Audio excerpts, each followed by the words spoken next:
What did you learn about women only after getting a girlfriend? Story 1.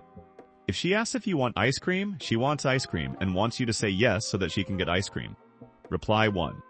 Laying in bed with a girl the morning after back in college, she said, "You sure do have a lot of CDs." Looking over at my CD rack. I looked over there and was like, "Yeah," and kept talking. Later in the day we were talking with others and she was like, "And you didn't even play any music." And I was like, "What?" And she was like, "I told you to put on some music and you didn't. And we just laid there." And I was like, "You never told me to put on any music." And she was like, "Yes, I did." And I was like, "What?" And she goes, "I told you you had a lot of CDs." And I was like, "That's not what that means. Why wouldn't you just say, 'Hey, let's listen to some music'?" It's a weird passive thing, like they've been trained to never say what they want for fear of being seen as assertive or pushy. Like, they're not allowed. It's both sad and exhausting. Reply 2. This isn't all women, just women that were brought up in a specific way. As little girls, you're often called rude or bossy or selfish if you directly ask for what you want, plus your need. "May I have a cookie?" is a gluttonous, presumptuous child, but "those cookies smell delicious" is a nice, polite, charming little girl that deserves a treat. So you learn to play the game. Ask directly, get insulted, and don't get what you want, you need. Be nice and sweet and drop hints and get rewarded for playing the game right. But it means that you never learn to ask directly for what you need, do you want. It's a really hard habit to break once you realize you are doing it. Reply 3. Just realizing that this is probably why my wife doesn't ask for things directly. We've been working on it BC. I'm not very good at the game. And also I like doing things for her and I want her to be comfortable, asking me directly instead of having to insinuate that she could use more water or an ice cream. Story 2. You realize how much you learn about yourself through her. Whether it's how you react to situations, how much you value certain things, or even what you really need in life. Reply 1. This is one of the most self-aware comments I've read on Reddit. Instead of pointing out her quirks or flaws, you use those moments to think about why you feel that way. Reply 2. Christ, yes, this is something I've been trying to do more recently. Why is she doing what she's doing? What am I feeling? Why am I feeling that way? How should I be responding right now? 90% of the time she's doing what she's doing out of love for me and because she wants me to be happy. Then letting that insight inform the rest of the questions is really helpful. Reply 3. My subtle anger while driving had her asking me if I was okay. I told her, "This is bad enough for you to ask that?" Yikes, I must be a really angry person. But I agree, they really steer you towards your goals. I feel like I'm on a direct flight instead of meandering around. Reply 4. Oh man, this rings too true. I didn't really realize how angry I could sound, despite not being that mad. Just humor ranting to me. But it didn't come across that way to other people, and it took someone I was super close to help me get out of that habit. Reply 5. There are a lot of little things that my initial reaction is to think she's doing something wrong, but it turns out it's more like she's lemon juice finding all the paper cuts in my emotional baggage. Story 3. That I snore and move way too much in my sleep. Edit. I appreciate y'all's concern. I've been tested for sleep apnea with a negative result, and am working with an ENT to see if there's any treatment necessary/available. Story 4. I wouldn't say all women, but my girl needs quite a bit of reassurance. She has abandonment issues, so when she said I have to remind her, I am not going anywhere. I don't mind it because she truly is a wonderful and caring woman. We're a team. Story 5. No matter how much of a macho you are, you need to do some girly crap with your woman.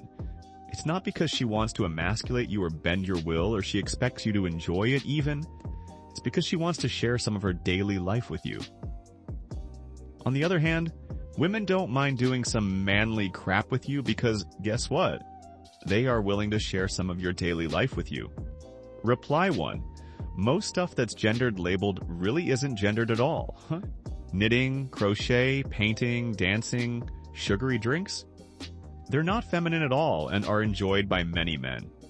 Football, video games, woodworking, axe throwing, and whiskey?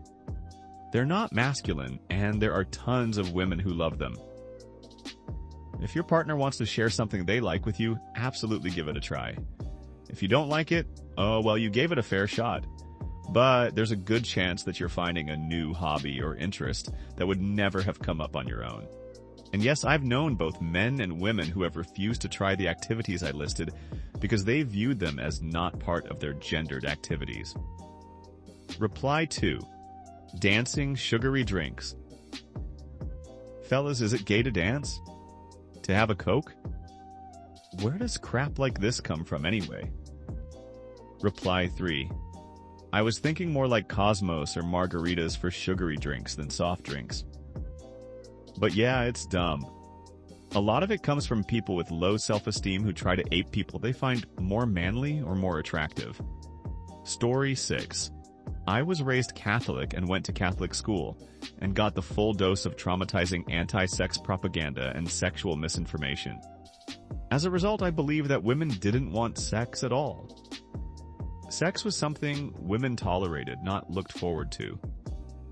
I started to understand that wasn't right when I got my first girlfriend at 15, but at 16 when I started having sex, I was completely blown away by the fact that my girlfriend was as horny as I was, and sometimes hornier.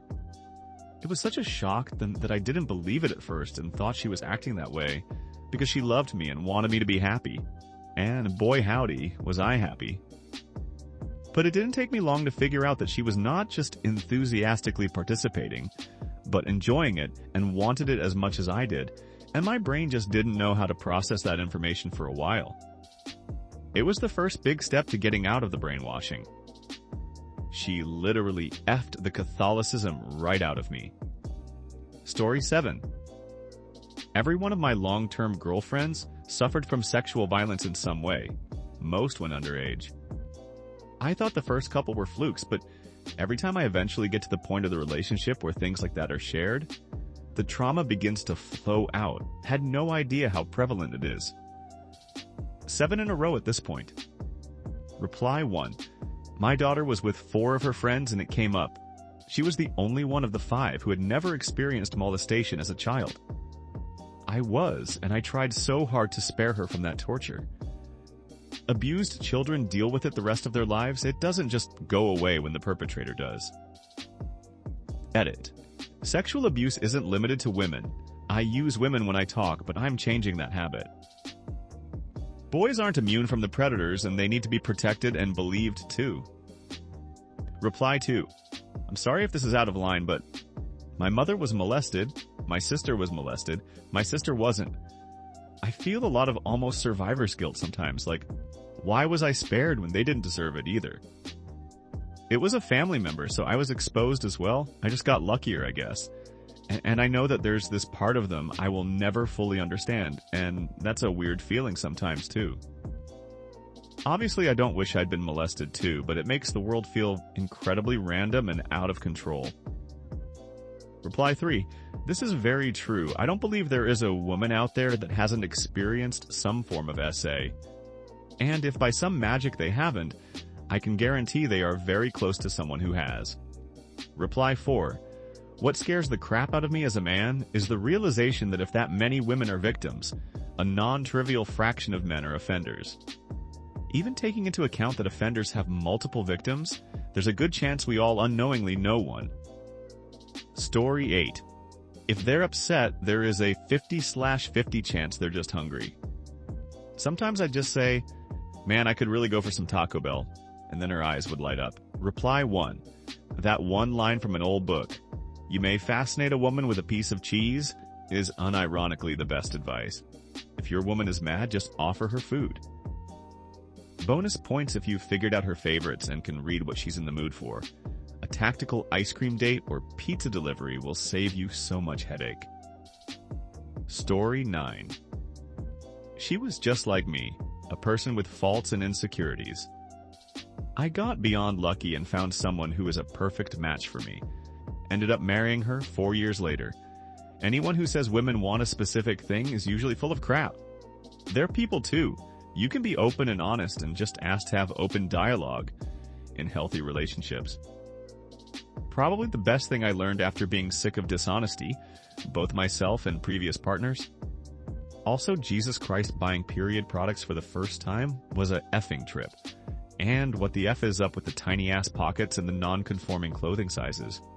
Drives me effing nuts that a medium can and will be a small at another store for the same kind of fit. Whoever thought of that crap needs to get slapped. Story 10.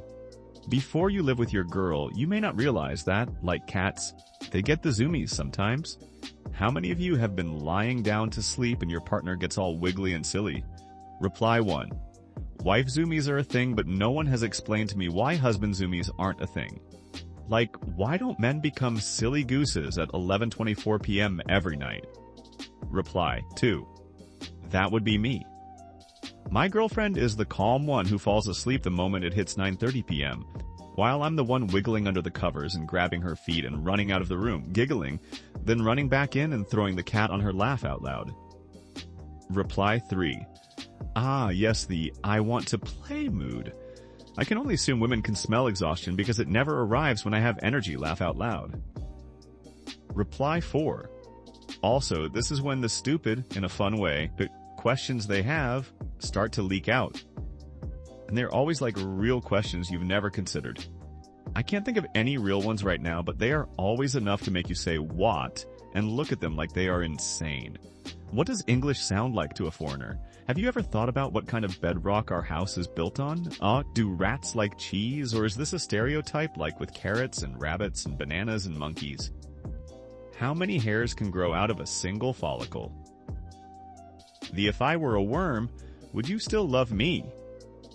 Meme, but purely intellectually, with a thoughtful look on her face. I call these the 10 o'clock questions. Story 11. I have an easier life. Periods are crap. The way guys hit on them aggressively is crap. The way they can't go to the places I would and feel safe is crap. The way society treats them if they like having sex is crap. Being pregnant is crap. Giving birth or having an abortion is beyond crap. Had no idea these things were as bad as they actually are until witnessing them. Reply 1.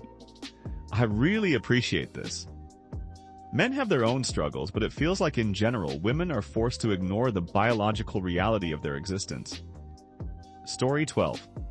Keep a calendar to record the special dates you've come through together that will save and help you in your relationship. Reply 1. I also kept a running list of her favorite ice creams, candies, flowers, music, dinners, drinks, movies, etc. I have a terrible memory, so it came in handy. Lots of times. Story 13. They are messy in the bathroom and go through toilet paper at a rate of 1 forest per week. I was not prepared for the TP expense when my first girlfriend moved in with me, and each girlfriend after only compounded the TP situation. By the time I met and married my wife, I was a Costco member solely so I could supply her with toilet paper in bulk. When we had a daughter, I bought a home where my baby could have her own private bathroom from her brother.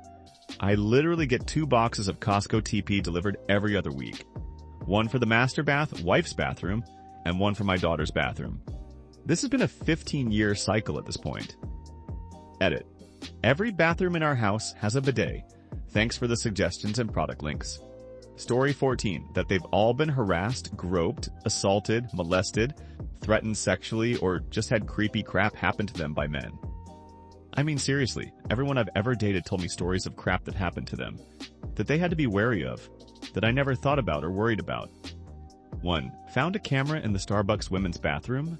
Dude was creeping from his computer in the store. Point 2. Played Wonder Woman at Six Flags and got groped multiple times. 3. Got sexually harassed, same theme park, by 3 separate security guards. 4. Would get followed and hollered at the bank ATM, and stalked at work. She worked at a bookstore. Every time she went in by a dude. 5. Took a taxi home after drinking one night. Taxi driver refused to give her credit card back unless she invited him in. Neighbor approached and helped her out of that situation, and then invited himself in and wouldn't leave until she called me crying. 6. Molested by 2 separate friends in high school. This one recently called both years later to tell them what they did. One apologized and the other just kind of denied it. Reply 1. Sadly, this couldn't be more true. As a woman, we talk about these things, and each of us have at least one, if not multiple or dozens of horror stories, from mild inappropriateness right through to actual assaults. It's scary out there. Story 15. That 12-pack of toilet paper is not gonna cut it. Also, if it's that time of the month and she's getting snappy, take the L. Don't get defensive. Don't invalidate her feelings. Buy some chocolates, get a hot water bottle, give some space, learn her needs. Whatever, but you are getting nowhere in an argument. Circle back around to it if you feel otherwise or think you can reach a compromise. But maybe next week, and get more toilet paper. Reply 1. And lastly, be grateful you'll never physically/emotionally know what it is like to have a menstrual cycle 12x a year, from puberty to senior citizen age. And when it's finally over, you get to experience menopause for another decade of your life, which can be hell, and is barely studied or understood until very recently. Thank you for your empathy, though, seriously. I enjoyed reading your thoughts on the subject. Story 16. How much they get harassed, sexually assaulted. Being raised by a progressive young single mom, I always considered myself a feminist growing up. But damn, it really hits you like a ton of bricks when you see it for yourself. Obviously, all women have experience of this, but my last 2 girlfriends were particularly attractive, and the harassment was relentless. In one day, for example, my ex had someone grope her on the tube, got told she was lucky people are around, after she rejected a man who approached her, got sent an unsolicited dick pic, and then got stalked home with the guy, slinking away once I met up with her. And that was in the space of like 5 hours. And that goes without mentioning the endless list of horrific experiences women have shared with me once they felt comfortable to do so. Part of me is ashamed that I didn't truly understand the severity of the problem until it was right in front of my face. And it's why I don't get offended when I hear some women say things like, I hate all men, because if I was a woman and I had to deal with that daily, I would say crap like that too. Reply 1. Another sad part is how much women/girls get blamed for it too. In any other area of life, we don't blame the victim in most cases, but women and girls get blamed for merely existing. People spend a wild amount of energy protecting predators. Story 17. How different the world looks when you're a woman. I've spent my life being ignorant of most danger. I'm not brave. I just don't even think about some risks that my partner considered unacceptable. So I just routinely walk home from the pub, a couple of miles through a city after closing time, and not even think about it being any real danger to me. I'll wander around alone after dark, and not consider any sorts of risks. I've been concerned I'm about to get punched occasionally, but I've never had to consider a risk of getting sexually assaulted or worse, etc. And the shock to me was just how different it is when you're a woman. There's a persistent and pervasive threat, much of which is just low-key harassment, but even that risks being escalated if you're not compliant, or just don't really fancy having a conversation with some random guy at a bus stop. And similarly, the difference in strength. That's part of the problem. I think the stats say something like an average man is stronger than 90% of women. I'm big enough and strong enough that I've literally no danger of being overpowered, at least not by just one person. I'm not getting grabbed and stuffed in a van anytime soon. So we've had moments where I've lifted and carried stuff for my partner, which clearly shows how large a gap there is there. Story 18.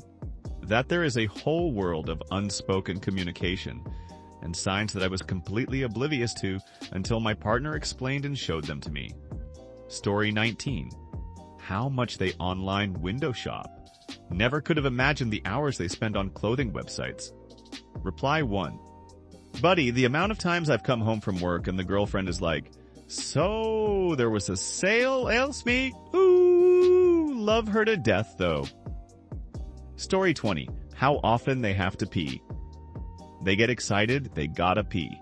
They get scared, they gotta pee. They get emotional, they gotta go pee after they cry.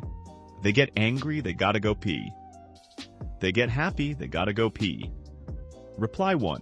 We have smaller bladders and shorter urethras, and our bladders are often being compressed by crap going on in the uterus. Period cramps/swelling, pregnancy, cysts, fibroids, endometriosis, etc., etc. Thanks for watching until the end. If you have a similar story to these that you want to share with us, please leave it in the comments below.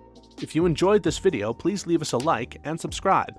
For more videos like this one right now, please stop by our channel. Thanks again, and see you next time.